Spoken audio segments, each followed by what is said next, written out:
A sudden thunder of hooves, a lone wagon swaying under a blood-red sunset, 3 infants triplets left crying amid scorched wood and lifeless bodies. The chilling wind sweeps across the frontier, carrying a mother's final, desperate plea for her children's survival. Fear and desperation collide in the dust. This is not a story for the faint of heart. It is a tale of courage forged in the unforgiving realms of the Wild West.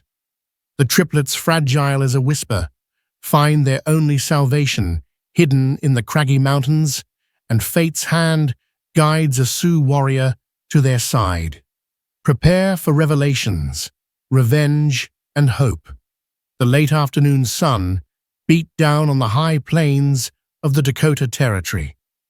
A solitary wagon creaked along a winding trail, its wheels rattling with each uneven patch of ground. Inside that wagon traveled a small family, bearing what they believed was the promise of a brighter future. At the center of it all were the newly born triplets, barely 3 weeks old. Sarah and Matthew Jenkins were their proud parents' hearts, filled with optimism, hoping to carve out a piece of land for themselves near the foothills of the Black Hills. They had letters of introduction from an old acquaintance, Ned Wincoop, a recognized Indian agent, and a personal friend of Matthew's late uncle. This connection promised them assistance in settling peacefully on territory that balanced precariously between the demands of settlers and the rights of the Sioux. But on that fateful afternoon, the West showed its brutal side. A dust cloud rose on the horizon. At first, Sarah thought it was windblown sand. Matthew squinted. He saw an advancing group of riders. 5, maybe 6. Something in their posture made the back of his neck prickle. They seemed to be aiming directly for the wagon, closing in with an unnatural speed. A sense of dread washed over him. Sarah Matthew said quietly, "Stay low. Keep the babies quiet. Something feels wrong." They had no time to prepare. Within minutes, the riders surrounded the wagon. Their faces were obscured by bandanas, hats pulled low. One had a voice as cold as a rattlesnake's hiss, hand over everything of value. The revolvers aimed at them gleamed in the late sunlight. Matthew did not consider himself a hero, but in that moment, protecting Sarah and the children outweighed any sense of self-preservation. He reached for his old Henry rifle, a relic from his father, despite the futility of fighting off 6 well-armed men. He fired a desperate shot, hoping to startle them. It missed wide, and then the storm of gunfire began. The wagon's wooden sides splintered. The horses neighed in terror, rearing against their harnesses. A bullet slammed into Matthew's chest, another into his arm. Sarah screamed, clutching the triplets, who wailed in shrill terror. The outlaws, having outgunned the couple, closed in. In a single merciless moment, a shot rang out, and Sarah's screams were silenced. The massacre was quick. The outlaws rummaged through the wagon, snatching valuables, food, ammunition, anything they could lay their hands on. One of them, a gaunt man, with a scar across his cheek, peered inside the wagon and spotted the 3 tiny bundles. The babies were red-faced, wailing in fear and hunger. For a moment, a flicker of pity or confusion, maybe both, crossed his eyes. But the bandana that concealed his expression offered no clues. He looked around at his companions, uncertain. Another rider, more ruthless, barked out an order: "No witnesses, not even them." But the first man hesitated just long enough, eyes darting over the scorched wagon, the blood-stained parents. A second shot roared. One of the triplets let out a piercing cry. Spooked and frantic, the wagon's horses jerked free and the battered vehicle lurched backward. The outlaws, startled by the abrupt movement, momentarily lost control of the scene. One horse reared, nearly throwing its rider. Amid the confusion, the rider with the scar seemed to lose his nerve. He turned his horse away and yelled, "We got to go!" The group, now hearing distant shouts, perhaps other settlers or maybe even a patrol, bolted from the scene, leaving dust clouds swirling around the abandoned wagon. In the eerie stillness that followed, nothing stirred except the flutter of Sarah's tattered dress in the breeze and the whimpers of 3 helpless newborns. A few more breaths passed, and then, like an act of nature responding to tragedy, the sky darkened, and thunder rumbled in the distance. By nightfall, coyotes encircled the wagon, sniffing at fresh blood. The baby's cries had grown quieter, the frantic wails diminishing into weak, pitiful whimpers. But fate had not entirely abandoned them. A sudden clap of thunder sent the coyotes scurrying for safer ground. Under the eerie glow of a full moon, the battered wagon stood silent. The bodies of Sarah and Matthew lay motionless near their last stand, and in the back corner, swaddled in quilts stained with blood and dirt, 3 tiny hearts still beat in a world that had only shown them violence and cruelty so far. Morning brought a pale light that edged the horizon in golden pink. Each passing hour weakened the infants' cries. Alone, they had no chance of survival. Yet something extraordinary, a testament to the unpredictability of the frontier, unfolded. A battered donkey, half wild and seemingly abandoned, ambled onto the massacre site. Perhaps it had belonged to a previous traveler, or maybe it was a stray from a local settlement. Drawn by the scent of the wagon's provisions, the donkey approached with caution. It sniffed at the scattered boxes and barrels, occasionally braying as it pawed the ground. Inside the wagon, the triplets stirred, their faint sobs reaching the donkey's twitching ears. One of the triplets, the boy who had been grazed by a bullet, whimpered louder. Somehow, whether by instinct or a stroke of strange luck, the donkey pressed closer to the sound of crying. It nudged the wagon's broken door with its muzzle. The donkey's presence, a living creature in a world of carnage, stirred something inside those fragile, hungry babies. Their cries intensified, raw and desperate.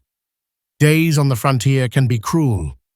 To watch triplets in such a plight was a scene out of a nightmare. Yet for reasons only destiny could explain, this donkey seemed reluctant to leave. The bright morning sun revealed the extent of the horror bullet holes peppering the wagon-dried blood, painting the trail. The donkey walked around rummaging for spilled oats or grains. Every so often it returned to nuzzle the babies, as if uncertain what to do, but compelled to remain nearby. Then came the vultures and coyotes again, scavengers circling in the growing heat. Sensing a threat, the donkey brayed loudly, driving away smaller predators with flailing hooves. Its small efforts offered a strange momentary shield to the crying infants. The high plains wind brought no respite, only a parched dryness that threatened to seal the triplets' fate. By noon, the scorching sun was overhead. The donkey appeared to sense the necessity of moving. It took hesitant steps forward, then paused, looking back at the wagon. The triplets, exhausted, had fallen into a fitful silence. They were hungry, dehydrated, on the cusp of succumbing to the harsh elements. Just as all hope seemed to vanish, faint hoofbeats echoed from the west. A small band of travelers emerged, but from a distance they saw the wagon's scattered bodies and assumed it was a scene best avoided.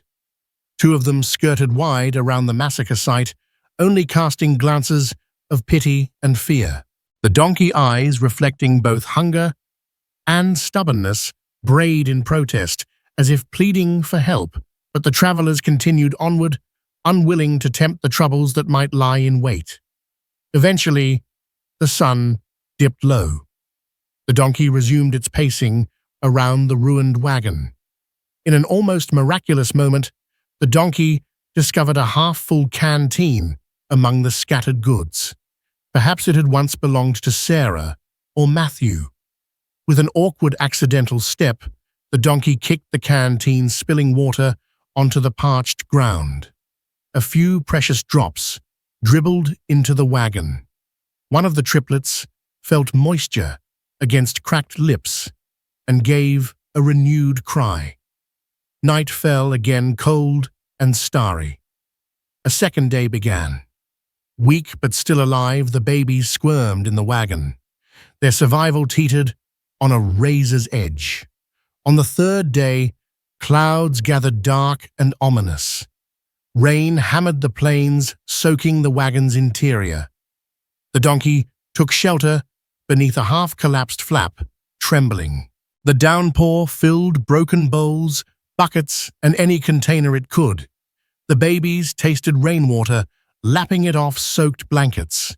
In that instance of cosmic mercy, nature provided them with a faint chance. Something about the sudden shift in weather forced the donkey into action. Spooked by thunder, the animal finally began to move away. Perhaps it sought higher ground. Perhaps the donkey knew to flee the open plains that had become a watery mud trap. With the wagon's harnesses partially intact and the horses nowhere to be seen, the donkey jolted forward, pulling the battered remains of the wagon in a grinding, halting motion. And so, unbelievably, the donkey dragged the wagon away from the site of tragedy, heading toward the rugged hills. Each lurch forward caused the babies to jostle and cry, but it also carried them farther from certain doom. Days blurred together as the donkey wandered up the foothills. The battered wagon left a trail of broken wood and muddy tracks. At nightfall, the donkey found patches of grass and fresh streams, halting to drink and graze. The triplets, half-starved, survived on the meager water that dripped through the wagon's cracks. Something primal clung to them, an unwavering will to live, or perhaps a spark of divine intervention. The mountains loomed large ahead. What awaited them there, if anything at all, remained unknown. Yet with each uncertain step, the donkey inched them away from the horrors of that massacre, deeper into nature's rough embrace. On the fourth day, they reached a narrow pass carved by centuries of wind. The donkey navigated the path, hooves striking stone echoes bouncing off the canyon walls. Sharp ridges jutted around them, and overhead, hawks circled in the steel-gray sky. Within the cold, rocky labyrinth, the donkey came to a standstill beneath a stone overhang that provided shelter from the elements. Collapsing from exhaustion, it brayed once in protest, then sank onto the ground. Through the night, the triplets cried intermittently, their voices husky but still alive. Darkness wrapped the makeshift campsite, and the donkey's ragged breathing sang the only lullaby the children had left. Their journey into the mountains was not just an escape from the site of the massacre. It was an entrance into a world of unforgiving terrain and unspoken wonders, a place where nature's hand could be both merciless and astonishingly benevolent. If they were to survive now, something else, some other piece of providence would need to intervene, for the donkey had done all it could. The sound of soft footsteps along the rocky path broke the pre-dawn silence. A figure materialized among the crags, silent as a shadow, well acquainted with this unforgiving landscape. His name was Chaska, a young Sioux warrior, and a member of the Oglala Lakota. He had traveled these mountains many times, hunting, scouting, or simply moving between seasonal camps. This particular morning, he was out gathering herbs, known to alleviate fevers. His people believed in living in balance with the land taking only what they needed, offering rituals of gratitude in return. At first, Chaska noticed unusual tracks, a donkey's mismatched footprints, and the deep ruts of a damaged wagon wheel. Intrigued, he followed the trail, sensing that something was amiss. Within moments, he caught sight of the donkey, collapsed under a rocky outcrop.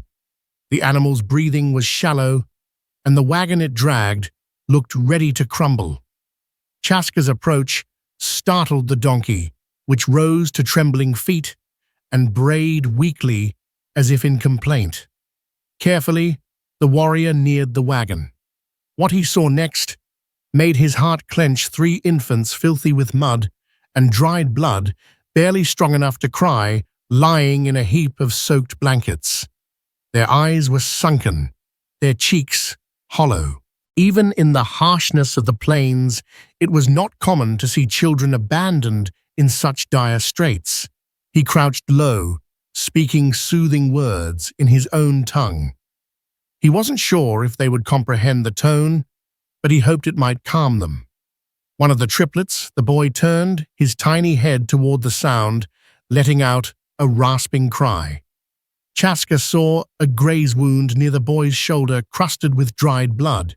Another triplet, a girl, tried to reach out with an impossibly small hand, fingers trembling. The third child, also a girl, lay almost motionless, as though too weak to move. Chaska's chest tightened. He thought of his own younger siblings, of the many children in his band who ran and laughed among the lodges.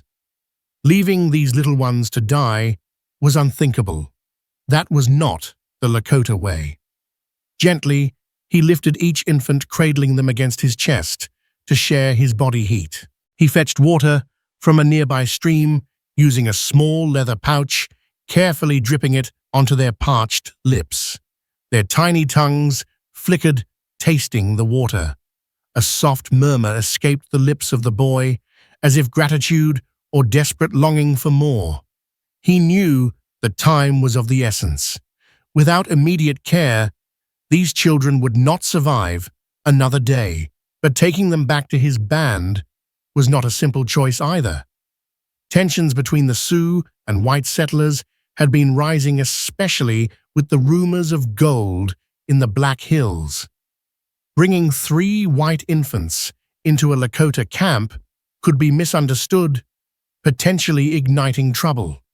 Still, Chaska could not bring himself to do anything else. He could not leave them behind, not after seeing their fragile lives on the brink. Working swiftly, he dismantled what remained of the wagon's sideboards, creating a makeshift travois. The donkey, though exhausted, was still breathing and might be able to handle a lighter load. He cut away splintered wood, tying together a simple frame with leather strips from his pack. He laid the triplets in the travois, cushioning them with whatever unbloodied blankets he could find. Then, with practiced care, he tended to the donkey, giving it water and speaking calming words. By the time the sun peeked over the mountain ridges, Chaska had made his decision. He would bring these children to a hidden meadow deep within the mountains, a place where his band sometimes camped in the summer.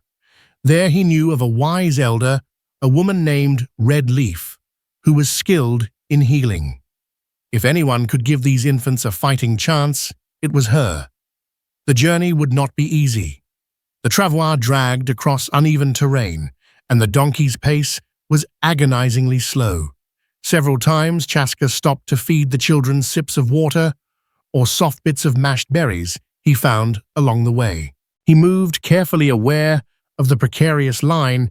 He walked both literally on the narrow trails and figuratively in the realm of politics between indigenous peoples and settlers. Yet each time he looked at those 3 tiny faces, 2 girls and a boy, all with hair so fair it glinted like pale straw in the sun, he felt a surge of determination. He whispered an old Lakota prayer for the wounded and the lost, asking the Great Spirit for guidance. Now and then the donkey would bray in complaint, but it continued to trudge onward, compelled by either Chaska's gentle coaxing or its own survival instincts. As midday arrived, they reached the first vantage point overlooking a sprawling valley. Snow-capped peaks framed the horizon, and tall pines stretched out like sentinels. In the distance, a thin line of smoke rose from a secluded camp. Chaska recognized it. This was where Red Leaf and a handful of others had come, preferring a peaceful retreat away from the main band. A subtle relief eased his heart. Help was near. He pressed forward, leading the donkey and the fragile children down a winding path. An eagle soared overhead, its cry echoing across the cliffs, a sound that Chaska took as a blessing. For a moment, the warrior allowed himself to imagine a future for these infants, safe, warm, possibly able to laugh one day.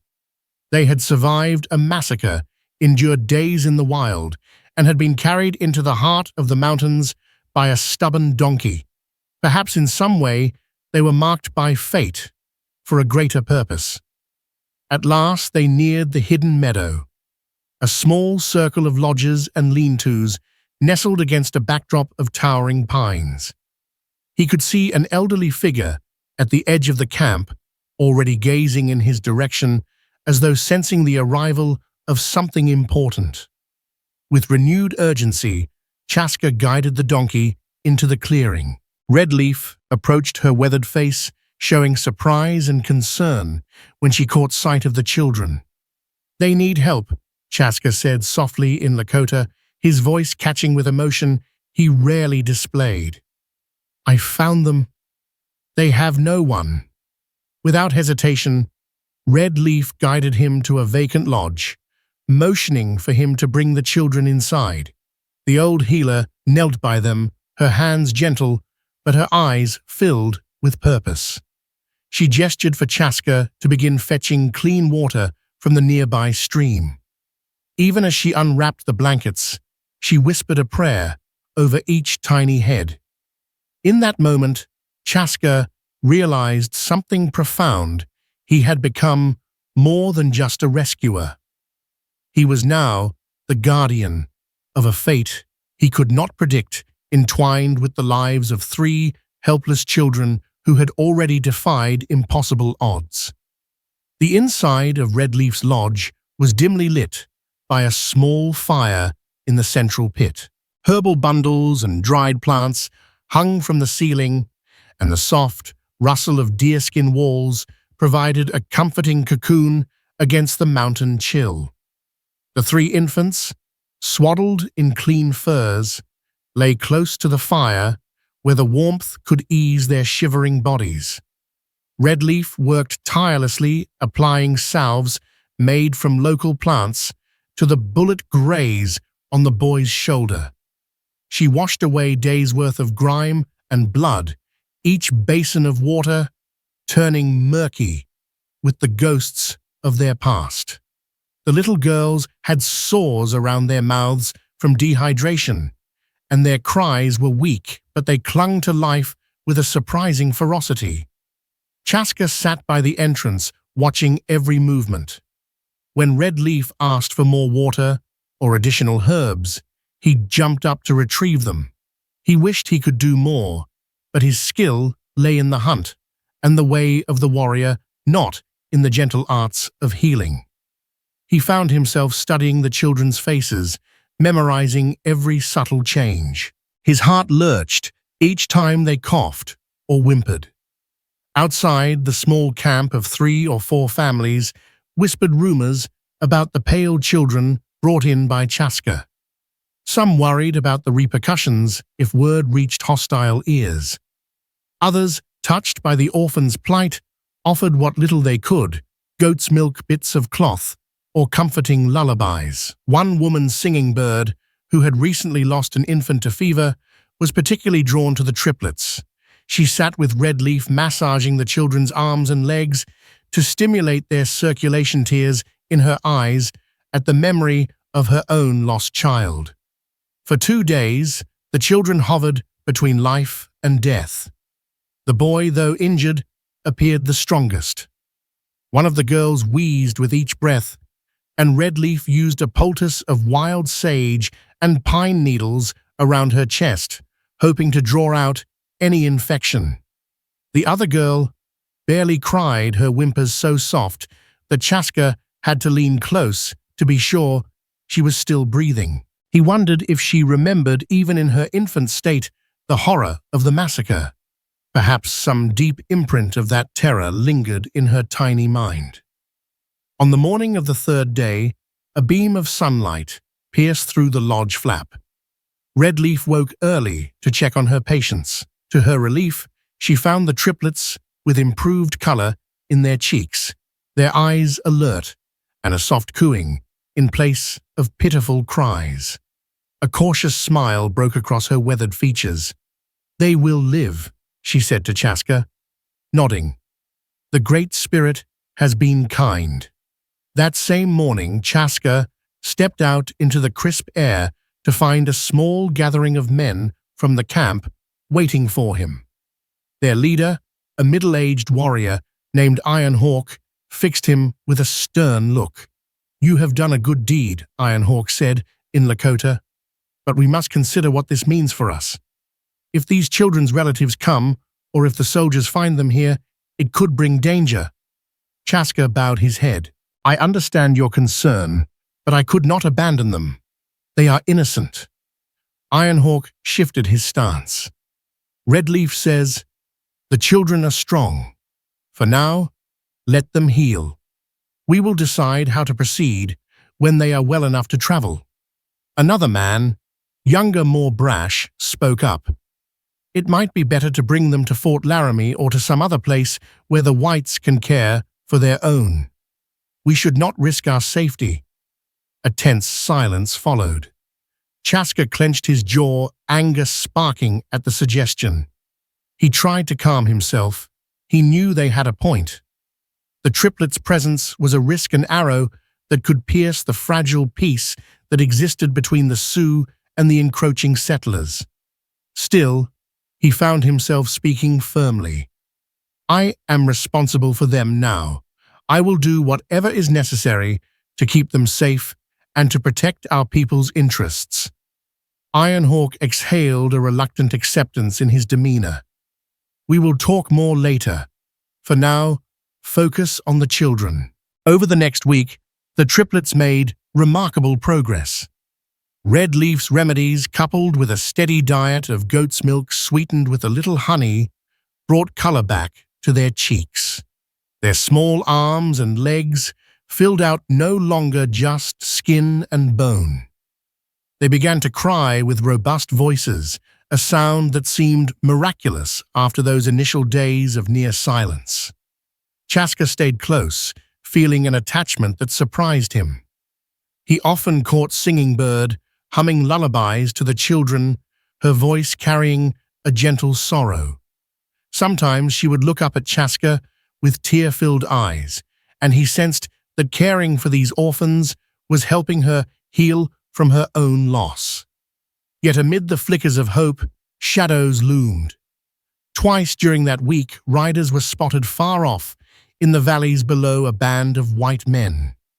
The watchers from the camp feared that these riders might be part of the same group that attacked the wagon, or possibly a search party for survivors. Either way, the watchers remained vigilant, not wanting to attract unwanted attention. At night, Chaska wrestled with his conscience. He wondered if he should leave with the children, try to find a safer place, maybe somewhere deeper in the mountains, or even among some friendly settlers, but where he had heard stories of kind-hearted ranchers or mission schools that took in orphans. He thought of Ned Wynkoop, a man whose name still floated around the frontier as someone who sought peace with the tribes. If the children had been traveling with letters for Wynkoop, as Chaska suspected from some scattered documents found in the broken wagon, perhaps that was a clue to their rightful place. He discussed these thoughts with Redleaf, who listened patiently. She agreed that eventually The children would need to be in an environment where they could grow up safely with family or guardians from their own culture. But for now, they were still fragile, and the hazards of traveling through contested territories made any immediate journey perilous. As the days passed, the triplets showed signs of distinct personalities, glimmers of individuality. The boy, whom Redleaf nicknamed Little Bear for his stubborn spirit, had the loudest cry. The girl who had wheezed, now called Willow, possessed a gentle murmur and gazed at everything with wide, curious eyes. The quiet girl, given the name Star, still sometimes startled at loud noises, but her grip on Chaska's finger could outmatch the others. He found himself whispering to them in Lakota, telling them stories of the land, the animals, the lessons of the ancestors. Sometimes he sang, quietly, an old warrior's lullaby that his father had sung to him. In these tender moments, the children calmed their eyes, bright with innocent trust. Yet the largest question still hung in the air like storm clouds over the mountains. Where did the triplets truly belong, and who might come searching for them? Friends or foes? Unbeknownst to Chaska and the camp, the massacre site on the plains had drawn attention. A traveling merchant named Ellis Carter, who occasionally traded furs and supplies between frontier towns, stumbled upon the ghastly scene a few days after the donkey and wagon had disappeared.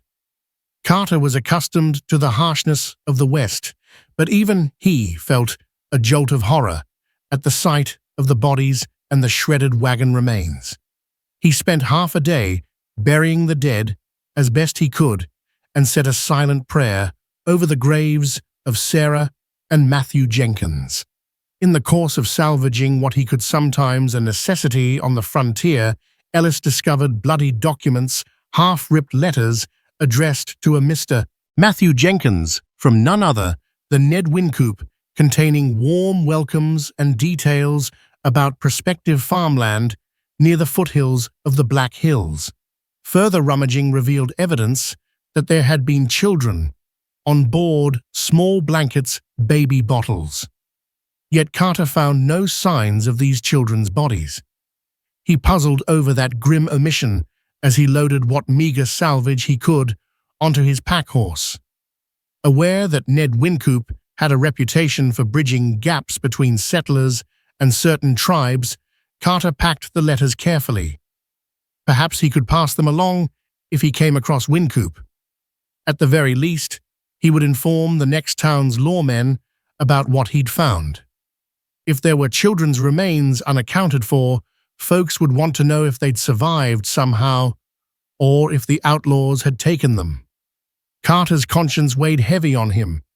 It was a land of ruthless men, but the thought of murdered infants sickened him more than any horror story he'd heard. Carter's journey took him to the outskirts of Fort Laramie, where he shared the grim news with a local deputy, James Harlan. Harlan's eyes grew troubled when he heard of a possible massacre of a family traveling under Wincoop's guidance.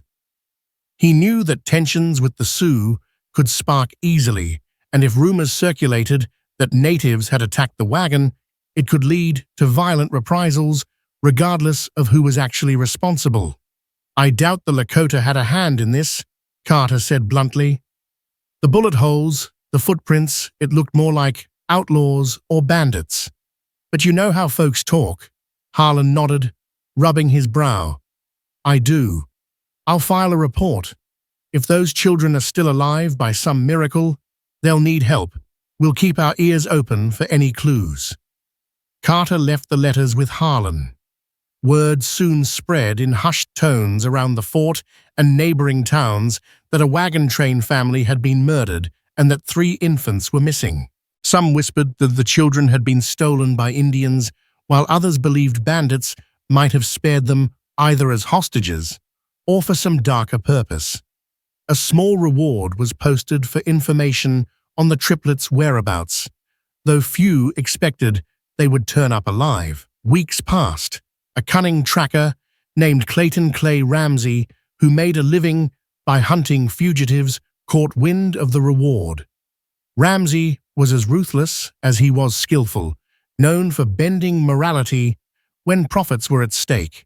He surmised that if the children were indeed alive, they could fetch a handsome sum if returned to the right people or rouse a fierce bounty if it turned out that Indians had taken them. He set off across the plains, hoping to follow any rumor or clue that might lead to the triplets.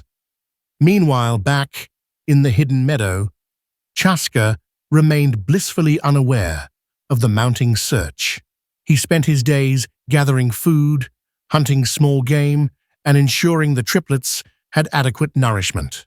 Redleaf and Singing Bird continued to nurse the children back to health, and soon the little ones were strong enough to coo and giggle. Occasionally, watchers from the camp spotted riders in the valley below. Some were ranchers, moving cattle. Others might have been outlaws. Each sighting brought a ripple of unease through the camp. The old scars of conflict ran deep, and trusting outsiders was never easy. Yet ironically, their remote location also protected them.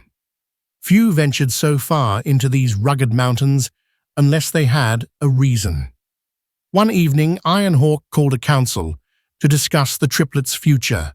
The flames of the communal fire danced across solemn faces. Chaska stood to speak, cradling the boy, Little Bear, who had begun to bond with him as a father figure might. "I have been thinking," Chaska said. "These children have letters from a man named Wincoop." Redleaf translated some of the writing. "It seems they had hopes to settle peacefully. Perhaps we should find a way to deliver the children to Wincoop or to someone who can care for them in the spirit their parents intended." A murmur went through the group. One elder asked, "Can we be certain they will be safe? We do not know where Wincoop is or if he can protect them." "We cannot be sure of anything," Chaska admitted. "But if there is someone who cared enough to write those letters, maybe they will care enough for these children. Their parents died seeking a better life. I believe we must honor that if we can." Iron Hawk furrowed his brow. "If we try to bring them to a white settlement, and rumors say that we killed their parents, we risk violence. And if we do nothing, we may doom these children to forever wander between worlds." A heavy silence followed. They knew the West was fraught with misunderstandings, each one potentially lethal. Finally, Redleaf spoke, her voice carrying the weight of wisdom. "These children were given into our care by fate. The donkey and the warrior found them. The spirits do not do such things without purpose. We should not hide from our responsibilities because of fear." The debate continued deep into the night.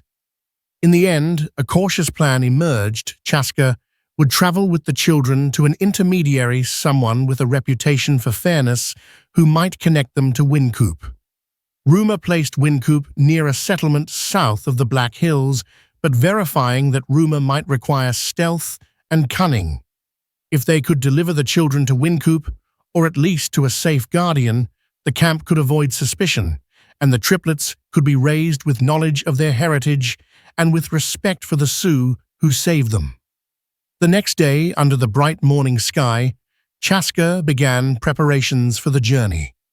He carefully selected provisions: dried meat, water skins, a few valuables for trade. Singing Bird stitched sturdy carriers for the triplets, ones Chaska could strap across his back and chest. The donkey had recovered somewhat, but was still too weak for long travel, so they decided to use two reliable ponies from the camp. One would carry Chaska and the essential supplies, the other would bear the children secured in a special cradleboard arrangement. Redleaf gave him medicines and instructions to keep the children's health stable during the trip. Yet, as Chaska packed, a strange unease tightened in his chest, as though he sensed a new threat on the horizon. He glanced at the surrounding pines, the jagged peaks standing like silent witnesses. In his heart, he knew that returning the children to the white world might place him in danger from outlaws, from unscrupulous bounty hunters, or even from misunderstandings that could turn lethal. Despite these fears, the triplets deserved a chance at the future their parents had sought. That conviction burned within him, overpowering his apprehension. By dawn the following day, Chaska would set forth, guided by the hope that he was doing what was just, and by the echo of Sarah Jenkins's unspoken plea to protect her children, carved into the memory of that horrific scene on the plains. True to his word, Chaska set out at first light. The camp gathered quietly to see him off Red Leaf, offering final words of blessing over the triplets, each child nestled in a warm wrap. Little Bear, Willow, and Star peered around with wide, curious eyes, as if sensing the magnitude of this journey. Singing Bird ran her hand gently over their soft hair, whispering tearful goodbyes. With careful determination, Chaska guided the ponies along a narrow mountain path, heading southward. The first day of travel was uneventful. He stopped by streams to let the animals drink, feeding the children bits of mashed berries and dried meat softened in water. Little Bear fussed the most. Willow blinked at the tall pines with an almost tranquil wonder. Star remained quiet, but clung to Chaska's finger when he checked on her. That evening, he found a sheltered spot beneath a rocky overhang, building a small fire to keep them warm. Coyotes howled in the distance, but no immediate danger lurked near. The night sky glittered with stars, and Chaska murmured a prayer of gratitude. The triplets slept close to him, tiny bodies pressed against his warmth. The next morning he woke to find frost dusting the ground, a reminder of the harsh climate at higher elevations. After a quick breakfast, he continued descending the mountains, the terrain gradually shifting from steep passes to rolling hills. On the third day, the journey took a sudden and perilous turn. By then, Chaska had descended into lower country, where patches of grassland intermingled with rocky outcroppings. He was scanning the horizon for a possible campsite when he spotted fresh hoofprints. Instinct told him to remain cautious. He guided the ponies off the main trail, hoping to skirt the ridge without being seen. But fate had other plans. As he rounded a bend, he saw a small group of riders, 5 men, heading straight toward him. Their ragged clothing and hardened faces resembled outlaws, and Chaska's pulse quickened. He carefully maneuvered the ponies to block the children from view, but it was too late. The riders noticed him. One of them raised a hand in a gesture of greeting that felt insincere. "Well, looky here," he drawled. Traveling alone, friend Chaska said nothing, eyes darting from one man to the next. Each was armed. The speaker had a scar across his cheek, a detail that made Chaska's stomach twist. He recalled the story of the bandit with a scar rumored to have attacked the Jenkins family. Could this be the same man? One of the outlaws peered behind Chaska, noticing the bundles. "What you got there? A bunch of babies?" He guffawed in disbelief. "You stealing white children, red man?" Chaska felt a hot rush of anger, but forced himself to stay calm. "They are orphans," he said evenly. "I am bringing them to safety." The scarred man's eyes flickered with recognition, or perhaps memory, of a gruesome act. He glanced at one of his companions, who quickly averted his gaze. "Mighty fine of you," the scarred man sneered. "But I think we'll be taking a look at those young'uns. Could be a nice bounty on their heads." Another outlaw spat on the ground. "I heard about 3 missing kids from a wagon. Could fetch a good reward if we hand 'em over to the right folks. Or maybe we'll just keep 'em for ourselves." The mention of a wagon confirmed Chaska's worst suspicions. These men were likely the very devils who had left the Jenkins parents dead on the plains. Rage burned in his veins. Still, he had to be strategic. 4 or 5 armed men were more than he could match head-on, especially with 3 infants to protect. He had his bow, a quiver of arrows, and a hunting knife. A standoff seemed inevitable. "Hand him over nice and slow," the scarred man commanded, leveling a revolver at Chaska. "Don't make this harder than it needs to be." Chaska's mind raced. Running was risky. The outlaws' horses could easily outpace him. Surrender would doom the children to a fate worse than death. He inched his pony sideways, placing himself between the outlaws and the cradle board. The man with the scar cocked his revolver, eyes cold. The moment stretched taut. Then, with a sudden movement, Chaska slipped sideways off his pony, using the animal's body as cover. He loosed an arrow in one fluid motion. The arrow struck one outlaw's arm before he could draw his own gun, eliciting a howling curse. The scarred man fired wildly, missing Chaska by inches. Chaos erupted. Horses reared, men shouted. Chaska dashed behind a boulder, knocking another arrow. He fired again, hitting a second outlaw in the thigh. That man toppled off his horse, clutching the wound. For a brief instant, Chaska thought they might scatter, but the scarred man roared, "Take him down. He ain't got enough arrows for all of us." Bullets ricocheted off rocks. Pebbles showered Chaska's face. He steadied himself, focusing on the scarred man. When the man lined up another shot, Chaska let an arrow fly. It grazed the scarred man's side, drawing blood but not dropping him. 2 other outlaws circled wide, trying to flank Chaska. Heart-pounding, he retreated toward the ponies, ensuring he stayed close to the children. With no time for subtlety, Chaska snatched a handful of dirt and hurled it at a nearby outlaw's face, momentarily blinding him. In the confusion, he lunged, slashing with his hunting knife across the man's chest. The man staggered backward, howling. But the scarred man saw his chance. He aimed for Chaska's back.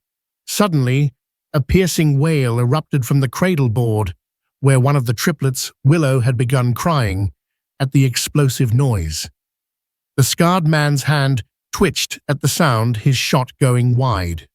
That fleeting second was all Chaska needed. He spun and charged, knocking the revolver aside. They grappled, rolling on the ground. The scarred man was strong, fueled by desperation. Chaska fought with savage determination, refusing to let the children fall back into these monsters' hands. A rifle shot echoed from behind them. One of the outlaws, still standing, had taken aim, but the bullet whizzed overhead. Chaska delivered a swift elbow to the scarred man's jaw, dazing him. In a final surge, he drove his knife into the man's shoulder. The outlaw cried out, dropping his gun. Blood spattered across the dusty ground. Realizing their leader was down and 2 others were wounded, the remaining outlaws cursed. One helped the scarred man to his feet, and they scrambled onto their horses. They had no fight left in them to continue risking their lives for a potential bounty. The wounded men struggled to mount up, but with frantic efforts, they managed to gallop away, leaving 2 battered companions in the dust, one with an arrow in his arm, the other with a slash across his chest. Panting, Chaska crouched beside the ponies, checking on the triplets. They were frightened, tears and cries echoing the chaos, but none of them seemed harmed. Chaska's own arm throbbed from a bullet graze. His chest heaved. He knew he had to leave the area immediately. The outlaws who fled might return with reinforcements. Quickly, Chaska gathered the animals and the children. He spared only a brief glance for the 2 wounded outlaws lying on the ground, moaning in pain. Indecision tugged at him, finish them off, or leave them. His people taught mercy to the wounded, yet these men had shown no mercy to the Jenkins family. He turned away. The West had its own brutal code. Mercy in that moment was leaving them behind with their pain, giving them a chance, however small, to survive.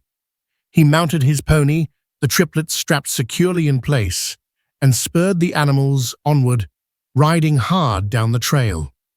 The confrontation had cost him precious hours and added a painful knowledge. The outlaws responsible for the massacre were still out there, and they wanted the children. With dusk approaching, Chaska pressed on, determined to put as much distance as possible between himself and any pursuit. His arm bled slowly, but adrenaline and the triplets' safety kept him focused.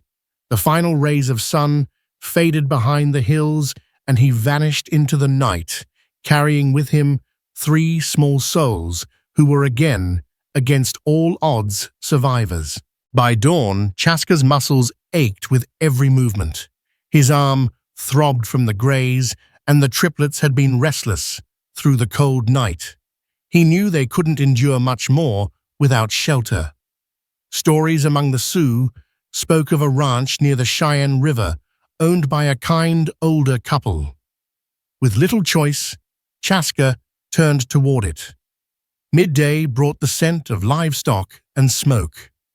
A modest ranch house stood beyond a creaking windmill and grazing cattle. Cautiously, Chaska approached, scanning for danger. As he neared, the white-haired man stepped out onto the porch, rifle in hand. A woman appeared behind him, calm but alert. "That's close enough," the man called. "What's your business?" Chaska raised both hands. "The children are orphans. I need help. I'm wounded." The man eyed the cradle board and slings holding the infants. His grip loosened. After a moment's pause, he nodded. "Come on." But slow and peaceful. Inside the house, warmth and the aroma of stew welcomed them. The woman, Edna, immediately took charge, cooing gently at the babies. "My stars, what happened to these little ones?" she murmured, easing Willow from her wrap. Chaska removed his shirt, revealing the bullet graze. Edna fetched hot water and salve without hesitation. The man introduced himself. "Thomas Granger. This here's my wife. We don't turn away folks in need." Over supper, they sat at a pinewood table, passing bread and beans. The triplets, cleaned and bundled, slept in an old crib that once held the Grangers' grandchildren. Chaska told them of the massacre, the donkey, the mountains, the outlaws. When he mentioned he was searching for Ned Wynkoop, both Grangers reacted. "I heard Wynkoop was working with settlers down near White Pine Settlement," Thomas said. "That's 2-3 days south." Chaska nodded. "I must find him, but men followed us outlaws and worse. I fear they still might." Edna's gaze softened. "You'll stay the night. You and those babies need rest." Thomas added, "I'll draw you a route. Back trails, old cattle paths, might keep you off their radar." Later that evening, Edna cleaned and bandaged Chaska's wound while the triplets dozed peacefully. Willow stirred once, coughing lightly, but soon nestled against Star. Little Bear squirmed until Edna rocked him gently. The Grangers spoke quietly as they worked. "There's talk of a bounty hunter, Clay Ramsey," Thomas said. "He's tracking those kids. Nasty sort." Chaska's jaw clenched. "I'll be careful." After supper, Thomas handed over a rough hand-drawn map and pointed out the safest trails. "This path will skirt the settlements. Travel early, move fast. Ramsey won't expect it." That night, with the triplets asleep beneath a patchwork quilt, Chaska found a sliver of peace. He lay on a cot in a side room, staring at the ceiling beams, heart heavy but relieved. For a moment, the house was still. No pursuit, no guns, just breathing babies and the crackle of the hearth. At sunrise, he rose to the smell of frying bacon and fresh biscuits. Edna had already packed dried meat bread and a flask of water. She bundled the triplets tightly and kissed each one before lifting them into his arms. "Take care of them," she whispered. "They're meant to live." Thomas helped Chaska strap the babies to the ponies and clasped his hand. "Safe ride." Chaska nodded, his voice low. "Thank you for kindness, for shelter." With Little Bear secured to his chest and the girls resting in the cradle slung over the second pony, Chaska rode out. The Grangers watched from the porch until he disappeared over the rise. He followed the path Thomas had marked, cutting across meadows, slipping between cottonwoods, ducking beneath low-hanging branches. Every sound, every gust of wind put him on edge. But hour after hour, the trail stayed clear. By twilight, he had made camp near a shallow creek. He lit a small fire, careful not to let the smoke rise too high. The triplets slept soundly, their bodies warm against his. As stars appeared overhead, Chaska sat awake, listening. He had survived outlaws and bounty hunters. He had carried 3 fragile lives across mountains and blood-stained plains. But as he stared into the flames, he knew the journey wasn't done. A final stretch still remained. If fortune held, by the next day's end, they would reach White Pine and Ned Wincoop. And if not, Chaska drew the babies closer. Then he would keep riding, whatever it took. 2 days of cautious travel brought Chaska near White Pine Settlement, a modest outpost of lumbermen, ranchers, and trappers. He kept to the outskirts, avoiding main roads, alert to every movement in the brush. The triplets had grown more accustomed to the motion by now, though Little Bear still fussed at intervals. He arrived at a weathered building labeled Jameson's Mercantile, rumored to be a place where Ned Wincoop occasionally met settlers seeking mediation. Chaska dismounted behind the shop, unstrapped the cradleboard with Willow and Star, and carried them in each arm. Little Bear clung to his chest, in a sling. Inside, the scent of leather and dried goods hung thick. The shopkeeper looked up, startled by the sight of a Lakota warrior with 3 white infants. Customers paused mid-transaction. Whispers rippled, "Is that the Jenkins babies? Couldn't be. They were killed." "No, the children were never found." Chaska cleared his throat. "I seek Ned Wincoop. Are you knowing where he stays?" The shopkeeper adjusted his spectacles. "Not here. Mrs. Abernathy's boarding house down the road.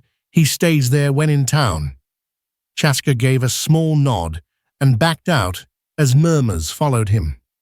Outside, the streets of White Pine bustled more than expected wagons, rattling dogs, barking townsfolk, glancing up from their chores as the unusual trio passed by. He kept his eyes forward, tension in every step. He reached the boarding house, a whitewashed 2-story home with laundry fluttering on a line. Before he could knock, the door burst open. "Merciful heavens," gasped a stout woman with graying curls. "You must be Chaska." "I am. The children, Matthew and Sarah Jenkinses, need help. I was told Ned Wincoop may be here. You'd best come inside. I'm Susan Abernathy. Ned told me someone might come, but he never said anything about this." She ushered him in, eyes wide at the sight of the infants. The front parlor was modest framed needlepoint, a worn sofa lace curtains. 2 curious boarders peeked in. Susan took charge, scooping up Willow and cooing gently. "These poor darlings. You sit down. I'll get milk and blankets." Chaska relaxed just slightly, grateful to hand off the weight he'd carried for so long. The traveling preacher, Reverend Lucas, sat nearby, watching in silent awe. "These are the massacre babies," he whispered. "Everyone thought they were lost." "They nearly were," Chaska replied softly. "I found them by chance. Raised alarm, was pursued. Brought them here for protection." Susan returned with warm milk and cloths. She bathed the children by the hearth, murmuring gentle lullabies. The triplets, now clean, full, and warm, nestled into a makeshift cradle basket. As evening settled, Susan insisted Chaska stay. "You're bruised, tired, and those babies need a night without bouncing over rocks. Wincoop should be back tomorrow." That night, Chaska lay on a cot in a small upstairs room, the triplets beside him in their basket.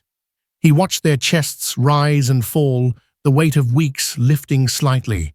Despite sore limbs and a healing wound, he slept deeper than he had in a long time. Morning brought the smell of coffee and biscuits. Downstairs, Susan bustled in the kitchen, while Reverend Lucas read scripture aloud in a low voice. As Chaska reached the parlor with the children, Susan met him with a smile. "Your man's here. Just rode up." Chaska's heart thudded. Through the lace curtain, he saw a lean man dismounting, a weathered coat, mustache, worn boots. Ned Wincoop. The front door creaked open. Susan Wincoop's voice called, "Heard you've got a man looking for me." Chaska stepped forward. "I am Chaska," he said. "These are the Jenkins children. I bring them from the massacre." Wincoop froze, eyes falling on the triplets. He removed his hat slowly, as though in reverence. "God Almighty," he breathed. "I thought they were gone. Rumors. I never believed. And I found them abandoned, hid them from bounty hunters, traveled through mountains, outlaws, storms. They are alive because they are strong and because others helped me." Wincoop crossed the room and gently touched Little Bear's cheek. The baby cooed. "We have much to discuss," he said, voice thick. "But first, thank you. You've done more than most ever would." Chaska exhaled slowly. The hardest part of his journey was over. But he knew the story wasn't finished, not yet. Later, as the sun climbed and Susan served breakfast, Wincoop sat with Chaska and the Reverend to go over the next steps. "I'll arrange for the children's care," Wincoop promised. "There's a family near Fort Robinson, relatives of Sarah Jenkins. They've been searching. They'll want to meet you, and more if you're willing." Chaska didn't answer immediately. His eyes drifted to the triplets sleeping on a rug before the hearth. "I will do what is best for them," he said. "You already have," Wincoop replied. Thus ends the harrowing journey of 3 forsaken children who lost their parents to a senseless massacre, only to be saved by the unwavering bravery of a Sioux warrior named Chaska. Through peril and uncertainty, their survival becomes a testament to compassion transcending cultural boundaries. In a time and place often defined by violence and greed, this unlikely alliance shows that hope can thrive where darkness once reigned. If this story touched your heart and sparked your imagination, please support our channel. Like this video, share it with friends who love a thrilling tale of courage, and subscribe to stay connected to more stories about resilience and hope in the Wild West and beyond. Every act of support allows us to continue exploring these frontier legends and shedding light on forgotten corners of history. Thank you for watching, and may we always find kindness amidst life's toughest trials.